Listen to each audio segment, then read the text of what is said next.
হাসিনা সবার জন্য প্রণোদনা রেখেছে, শিক্ষার্থীদের জন্য প্রণোদনা রেখেছে। সেই প্রণোদনার নাম হচ্ছে জিপিএ 5। সবাইকে জিপিএ 5 দিয়েছে পরীক্ষার আগে এবং শিক্ষার্থীরা সন্তুষ্ট। যেটার বিনিময়ে আমাদেরকে যেটা হারাতে হয়েছে সেটা হচ্ছে মূল্যবোধ। আমাদের যে সোসাইটাল ভ্যালুস, আমাদের এই ভ্যালুস আমাদেরকে হারাতে হয়েছে। এবং সমাজের মধ্যে এক ধরনের আপনার বিভাজনের ইচ্ছাকৃতভাবে টিকিয়ে রাখা হয়েছে। আপনাদের মাদ্রাসা শিক্ষকদেরকে উন্মানুষ বানিয়ে রাখা হয়েছে।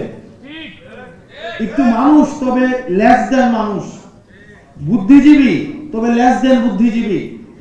এনারা কথা বলবে মাহফিলে কিন্তু টকশুতে না। কারণ বুদ্ধিজীবী বলতে আমাদের মাথায় যে ছবিটা আসে,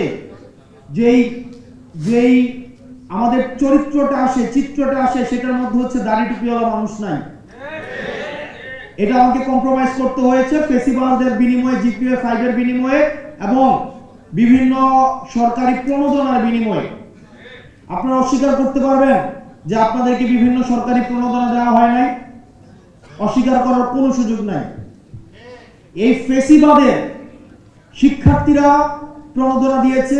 এই প্রণোদনার আমি যদি বলি ঘুষ দিয়েছে, শিক্ষার্থীদেরকে ঘুষ দিয়েছে এবং সেটার বিনিময়ে আমাদেরকে মূল্যবোধে আমাদেরকে কম্প্রোমাইজ করতে হয়েছে। আমরা যদি ছোটবেলায় যাই, আপনি কালচারটাকে কিভাবে এখানে নষ্ট করা হয়েছে আপনি দেখেন।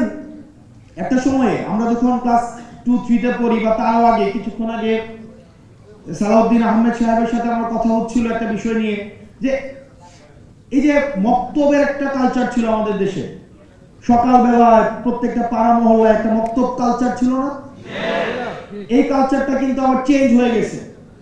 ডাবল ধামাকা অফার, ওয়ালটন ল্যাপটপ পাওয়া যাচ্ছে নতুন ছাড়কৃত মূল্যে। এটা কিন্ডারগার্টেনের মধ্য দিয়ে এটা প্রতিস্থাপিত হয়েছে। আমরা বলছি না কিন্ডারগার্টেনের শিক্ষা ব্যবস্থা কোনোভাবে অনুপযোগী, অবশ্যই উপযোগী এবং প্রয়োজন, কিন্তু দুইটার ভারসাম্য রক্ষা করা যেত। আমরা দেখেছি হাসিনা বিভিন্ন সময়ে আমাদের দেশে অপসংস্কৃতি, এই দেশে বিভিন্নভাবে স্যাটেলাইট টেলিভিশন থেকে শুরু করে ভারতীয় গণমাধ্যমের থ্রুতে আমাদের দেশে ইনজেক্ট করেছে, পিনাট্রেট করেছে বিভিন্ন সময়ে, আমাদের সোসাইটিতে ইমব্যালেন্স ক্রিয়েট করেছে। আমাদের বাংলাদেশের মানুষের নিজস্ব সত্তা, সংস্কৃতি, আমাদের কৃষ্টি, কালচার, এগুলো আমাদের বাংলাদেশের মানুষের রয়েছে, কিন্তু এই বিষয়গুলো কম্প্রোমাইজ করেছে।